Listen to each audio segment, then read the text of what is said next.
Most archivists like to argue, and I will argue the same thing, that primary source documentation is, in a sense, unbiased documentation.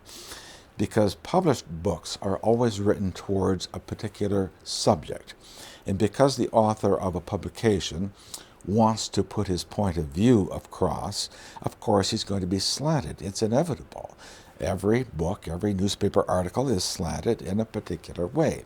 However, archival records, by and large, are not written in order that scholars 20, 50, 100 years from now will be able to read them.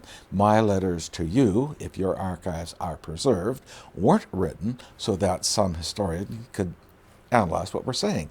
Archives are generated through the normal course of everyday activity, be it social events, be it political or business or whatever. That's how archives are created. And so to see how a society functioned, historians and other people too should look at archival records, because the analysis won't be there for them.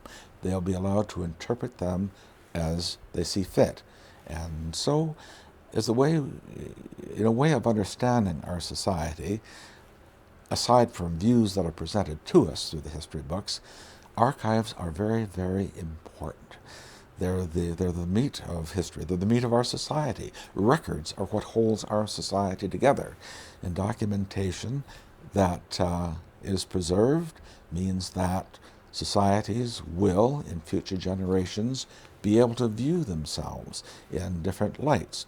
You can take, for example, of all the civilizations, the cultures that existed in the Middle East from the time of Christ and before, it's the Jewish civilization that we know so much about. Why? Because records were kept. The Dead Sea Scrolls, or the books that constituted the Bible, are there, and the society is analyzed. The Hittites, which were a much more powerful country, we know very little about, because they have no archives. Or take Rome, which dominated the Mediterranean, but prior to the first century BC, Carthage was also a very dominant culture. All of North Africa, some of the Middle East.